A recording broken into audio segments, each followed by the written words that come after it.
نبی کریم پڑھیے صلی اللہ علیہ وآلہ وسلم. ذرا آپ بھی پڑھیے گا. استغفر اللہ الذی لا الہ الا ہو الحی القیوم واتوب الیہ. یہ آپ یاد کر لیں، ریکارڈ ہو گیا ہے، یہ نیٹ پہ بھی صبح مل جائے گا آپ کو، فیس بک پہ بھی مل جائے گا. حضور پاک صلی اللہ علیہ وسلم نے فرمایا کہ جس نے یہ کہا استغفر اللہ الذی لا الہ الا هو الحی القیوم واتوب الیہ، تو اس کو بخش دیا جائے گا اگرچہ وہ میدان جہاد سے بھاگا ہوا ہوگا. یعنی جنگ سے بھاگنے والا بھی گناہ اگر اس نے کیا ہوگا تب بھی اللہ تعالیٰ اس کی بخشی فرما دے گا. ایک حدیث اور سنیں. یہ جو میں کہہ رہا ہوں کہ گناہوں پر اصرار نہیں کرنا، بولیے گناہوں پر اصرار ہے نہیں کرنا. اس کی مثال سنیں. اللہ اکبر کبیرہ، ہائے ہائے ہائے ہائے. ولم یسروا، اصرار نہیں کرنا گناہوں پر. معبد بن صبیح رحمۃ اللہ علیہ یہ کہتے ہیں کہ میں نے حضرت عثمان غنی رضی اللہ تعالیٰ عنہ کے پیچھے نماز پڑھی اور میری ایک جانب مولا علی پاک کھڑے ہوئے تھے. سبحان اللہ. یعنی میں نے بھی ان کے پیچھے پڑھی اور حضرت علی نے بھی ان کے پیچھے پڑھی. تو عثمان تو پھر وہ ہے نا جڑے مولا علی دے بھی امام ہوئے، تو انہوں دی عزت علی دے عاشقاں نوں زیادہ کرنی چاہیے کہ مولا علی انہوں دے پیچھے نماز پہ پڑھتے نے. تو کہتے ہیں کہ جب نماز پڑھا لی، نماز سے فارغ ہوئے، تو حضرت عثمان غنی رضی اللہ تعالی عنہ نے ہماری طرف متوجہ ہو کے فرمایا کہ بھائی میں نے بغیر وضو کے نماز پڑھی ہے، مجھے وضو یاد نہیں رہا تھا. سارے بیٹھے رہو. لوگ بیٹھے رہے. حضرت عثمان اٹھے، وضو کیا اور پھر دوبارہ آ کر نماز پڑھائی. جی میرے کو بھی کدے ہو جائے تو معافی مل جائے گی انشاءاللہ. کون ہے انشاءاللہ؟ وہ جو اللہ محفوظ فرمائے، مگر ہو جائے تو وسعت رکھنی چاہیے نا. آپ کو حدیث پاک اس لیے سنائی ہے کہ ذرا دل وسیع ہو جائے. اب آخر میں صرف یہ چھوٹی چھوٹی 2-3 احادیث ہیں پر ہیں کمال کی. میرے نبی کریم پڑھیے صلی اللہ یہ حدیث مسلم شریف کتاب التوبہ میں آ رہی ہے کہ آپ صلی اللہ علیہ وسلم نے فرمایا، ہائے ہائے ہائے ہائے، آپ نے فرمایا کہ مجھے میرے اللہ نے فرمایا ہے. سبحان اللہ. یعنی حدیث قدسی بھی ہو گئی کہ بندہ ایک گناہ کرتا ہے اور کہتا ہے اے اللہ میرا گناہ بخش دے، اے اللہ میرا گناہ بخش دے، یعنی اللہم اغفر لی ذنبی، اللہ مجھے معاف کر دے. تو اللہ پھر فرماتا ہے فرشتوں کو سنا کر کہ میرا بندہ ہے، اس سے گناہ ہو گیا ہے، اس کو پتہ ہے کہ اللہ تعالیٰ معاف کرنے والا ہے، سبحان اللہ، لہذا وہ مجھ سے مانگ رہا ہے، میں اس کو معاف کر رہا ہوں. سبحان اللہ. بولیے میں اس کو معاف کر رہا ہوں. آقا فرماتے ہیں اس سے پھر گناہ ہو جاتا ہے، وہ پھر دعا کرتا ہے کہ اللہم اغفر لی ذنبی، اے اللہ میرے گناہ کو معاف کر دے. تو اللہ پھر فرماتا ہے کہ میرے بندے نے ایک گناہ اور کر لیا ہے اور وہ جانتا ہے کہ اس کا ایک رب ہے جو گناہوں کو معاف کر دیتا ہے اور چاہے تو پکڑ بھی لیتا ہے. تو میں اپنے بندے کو معاف کرتا ہوں. وہ تیسری بار آتا ہے اسی طرح کہتا ہے تو اللہ تعالیٰ اس کو پھر معاف کر دیتا ہے اور پھر اللہ اس کو فرماتا ہے اعمل ما شئت قد غفرت لک، اے میرے بندے تو جو چاہے عمل کر لے، جا میں نے تیرے مانگنے پر تجھے ہمیشہ کے لیے معاف کر دیا ہے. جو تو چاہے عمل کر لے. یہ حدیث میرے سامنے پڑی ہے، کہہ دے ذرا سبحان اللہ. اچھا جی ایک حدیث پاک اور سنیں. ان العبد اذا اعترف بذنبه ثم تاب الى الله تاب الله علیہ. میرے آقا نامدار مدنی تاجدار صلی اللہ علیہ وآلہ وسلم نے فرمایا بندہ جب اپنے گناہ کا اقرار کر لے اور پھر اللہ تعالیٰ کی بارگاہ میں توبہ کرے تو اللہ تعالیٰ اس کی توبہ قبول فرما لیتا ہے. سبحان اللہ. اب ایک حدیث اور سن لیں پر یہ تو سبحان اللہ. سبحان اللہ. پھر کہو سبحان اللہ. سبحان اللہ. ایک باری پھر کہہ دو سبحان اللہ. سبحان اللہ. میرے نبی کریم صلی اللہ علیہ وسلم نے فرمایا، میں حدیث کے الفاظ پڑھ رہا ہوں کہ کسی کو شک نہ پڑے کہ پتہ نہیں ساڑھوں مولوی صاحب کیڑیاں کیڑیاں سنائی جاندہ ہے. یہ بھی مسلم شریف کتاب التوبہ 2 جلد میں حدیث آ رہی ہے.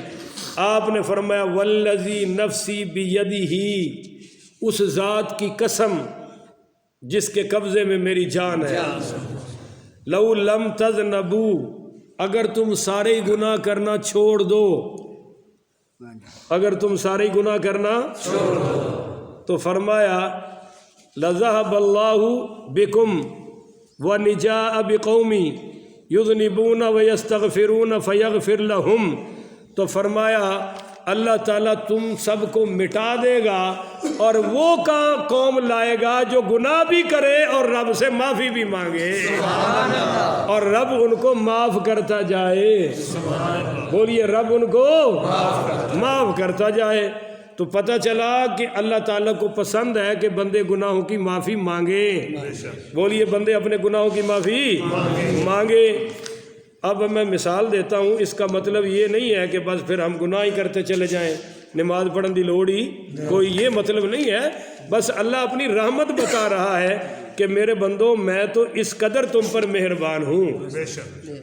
اگر میرا بچہ چھوٹا بچہ جو آخری دو چھوٹے ہیں، بٹ صاحب دی دکان تو کوئی چوری کر لوے تو چونکہ اندر تے شریعت نافذ ہے اور اے انہوں پکڑ کے کہن کہ جا تو کاری صاحب دا پتر ہے، میں تینوں کچھ نہیں کہتا، اے چیز بھی لے جا، چیز بھی تے تو ساڑھے امام صاحب دا بیٹا ہے، میں تینوں کچھ کہندا تے کی خیال ہے میں انہوں پھر سکھا کے گلاں کہ بٹ صاحب نے تے کچھ کہنا نہیں، دوجہ ڈبہ بھی لیا، کی خیال ہے؟ تو کسی کی معافی سے غلط کام اور کرنا یہ تو بغیرتی ہے، اگر ہو جائے تو پھر معافی مانگ لو، پر اس بنیاد پر گناہ کرنا کہ چونکہ رب معاف کرنے والا ہے یہ جائز ہے انا، جو ہو چکے ہیں ان کا اقرار کر لو اور معافی مانگ لو، اللہ کہتا ہے میں فوری سب کو معاف کر دوں گا۔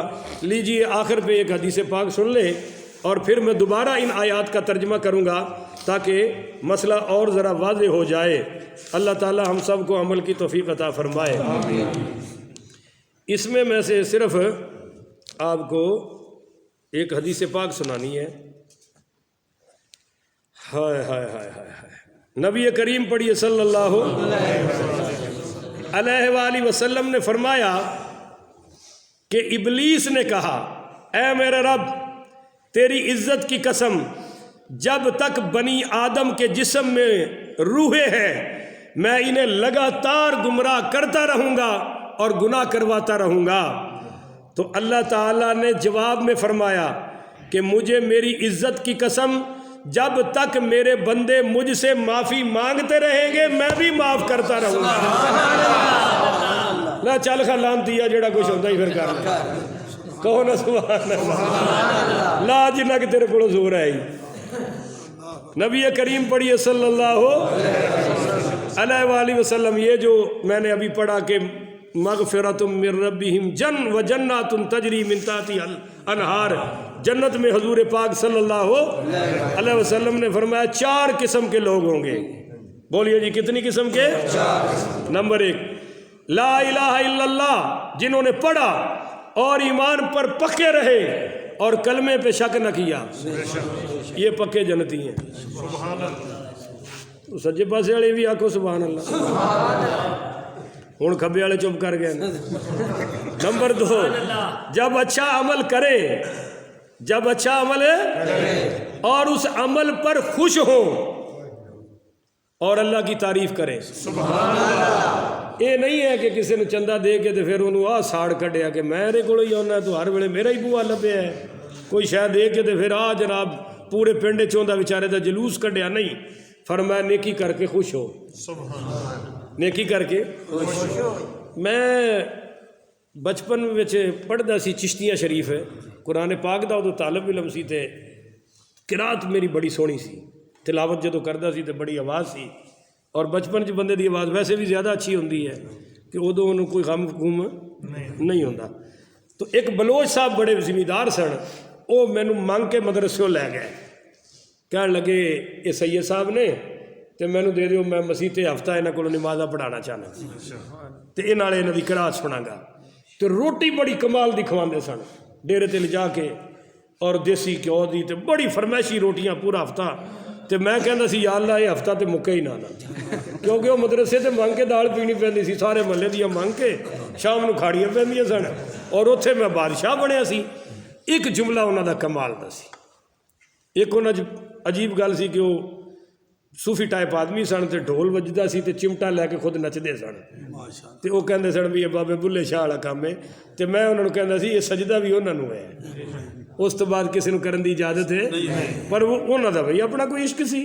ਬਹਰਹਾਲ ਦੂਸਰਾ ਰੋਟੀ ਖਵਾ ਕੇ ਮੈਂ ਕਹਿੰਦਾ ਸੀ ਜੀ ਸ਼ੁਕਰੀਆ ਬਲੋਚ ਸਾਹਿਬ ਅੱਜ ਤੇ ਖਾਣਾ ਬੜਾ ਆਲਾ ਹੈ ਤੇ ਉਹ ਕੋ ਕਹਿੰਦੇ ਸੀ ਸ਼ਾਹ ਜੀ ਇਹ ਤੁਹਾਡਾ ਅਹਿਸਾਨ ਹੈ ਕਿ ਤੁਸੀਂ ਆਪਣਾ ਹਿੱਸਾ ਆਪ ਆ ਕੇ ਖਾ ਲਿਆ ਨਹੀਂ ਤੇ ਤੁਹਾਡਾ ਜਿਹੜਾ ਰਿਜ਼ਕ ਪਾਣੀ ਅੱਲਾ ਨੇ ਮੇਰੇ ਘਰ ਰੱਖਿਆ ਸੀ ਉਹ ਮੈਨੂੰ ਤੁਹਾਡੇ ਪਿੱਛੇ ਦੇਣ ਜਾਣਾ ਪੈਣਾ ਸੀ। ਇਹ ਤੇ ਤੁਹਾਡਾ ਅਹਿਸਾਨ ਹੈ کہ تسی آ کے اپنا حصہ لے لیا، میں کوئی احسان کیتا یہ ہے۔ فرمایا کہ وہ نیکی کر کے خوش ہوتے ہیں اور پھر اللہ کی تعریف کرتے ہیں، بولیے اللہ کی تعریف کرتے ہیں۔ نمبر 3، جب کوئی برا عمل کرے تو وہ اس عمل سے پریشان ہوتے ہیں اور پھر وہ برے عمل پر اللہ تعالیٰ سے معافی مانگتے ہیں، تو یہ بھی جنتی، بولیے یہ بھی۔ اور فرمایا جب انہیں کوئی مصیبت پہنچتی ہے تو وہ پڑھتے ہیں انا للہ و انا الیہ راجعون، تو فرمایا اس بدلے اس پڑھنے کی وجہ سے اللہ انہیں جنت عطا فرما دیتا ہے۔ تو یہ 4 قسم کے بندے جنت میں ہوں گے، تو یہ مسئلہ حل ہو گیا۔ اب آخر میں